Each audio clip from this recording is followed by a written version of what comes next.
And the roar will be first of all for Forego, and then you can try and differentiate between the one for Affirmed and Seattle Slew.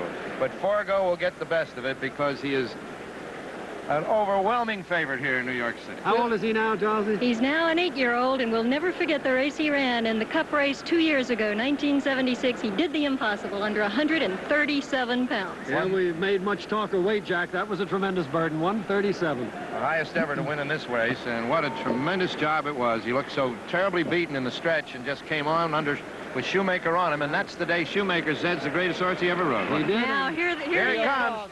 Forego leading the parade. On him today.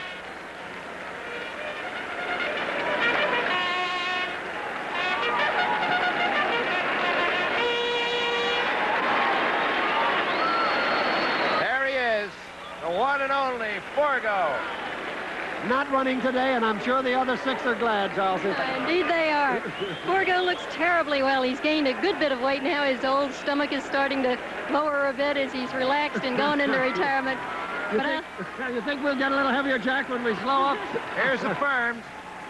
As you see, odds on at 1 to 2. There's the difference. Light, fit, and ready to run.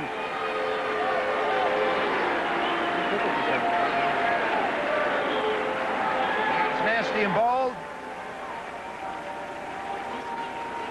Oh, number 3, of course, that is Nasty and Bold. He carries 118 Jean-Luc Saman. He's a little horse with a big heart, Frank. He's beaten older horses, but he hasn't been able to beat Affirmed. And there's number 4, Upper Nile, Jorge Velasquez in the tack. Won 2 major stakes this summer. He's a 4-year-old with a strong stretch run. And number 5, we talked about him. He's big and strong. Seattle Slew, Angel Cordero. He's our only undefeated Triple Crown winner in history. He seems to be a little bit anxious there. He's always a bit nervous. And, of course, number 6, we mentioned the lightweight Darby Creek Road, Ruben Hernandez, his rider. He's just coming off setting a new track record at Saratoga. He's quite a good horse and lightly weighted. Do you recognize this one? Number 7, Cox's Ridge, 126, Eddie Maple. Chelsea, what about him? Well, let's say he's the biggest horse in the race. You'll notice he's got a little gray poof on his tail there. If we can get him into the picture, he's coming up last but not least. There he is with his little gray tail, and I hope we get to show that to a lot of people today. A lot of horses. They say gray in the tail means a lot of speed.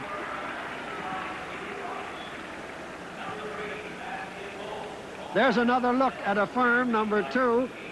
Looks marvelous, Chelsea. Look at him. He's got that cool demeanor, that facade that betrays nothing, but he's got that deadly determination. He's like Bjorn Borg. He's very quiet, but underneath it all. A real good simile, Chelsea. His trainer says he's at the best of his game, and he's very calm. On the other hand, Seattle Slew acting his normal, rather fractious self. He simply is not a relaxed horse. He's very nervous. He may spend a good bit of his energy before he ever gets to the starting gate. I hope not, Chelsea, because a great bit of that energy is speed, and he'll need it. And Jimmy the Greek, you've called Affirmed for the Triple Crown. How do you see this? This is a great horse, and Affirmed will win again. All right, let's take it up to Chick Anderson. The horses all in the starting gate with the flag up, waiting for a start. And they're off. For the lead, Affirmed breaks sharply on the inside, Seattle Slew on the outside. Then it's Darby Creek Road, followed by Nasty and Bold. As they move for the main track, the leader is Seattle Slew by 2.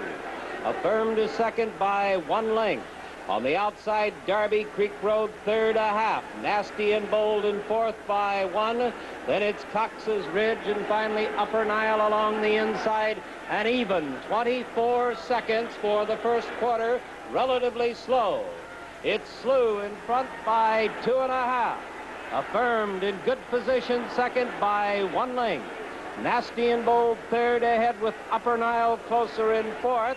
Darby Creek Road on the outside is 5th, and Cox's Ridge is the trailer. Only 7 lengths separates the first horse and the last into the turn. 47 seconds, a half mile with Slew still in front. He leads it 2.5, maintaining the same margin. Affirmed is second by 3/4 with Nasty and Bold 3rd by 2.5. Cox's Ridge on the outside moves up a bit. Darby Creek Road, they're all driving, but they've got Seattle Slew to catch as they come to the head of the stretch. 3/4 in 10-1, and it's Seattle Slew holding the lead in the center of the racetrack. He's made it 3.5 lengths. Affirmed is taking up the chase on the inside, but it's still Seattle Slew who's holding on.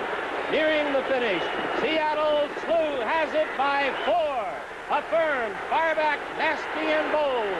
At the wire, it's going to be Seattle Slew. He pulls off the big one, winning at 2.5. Affirmed is second, Nasty and Bold in third. The other three finished in a virtual dead heat, 4th, 5th, and 6th. That's the way it was as they ran this race wire to wire. Seattle Slew, and he ran the distance in 1:45 and 4.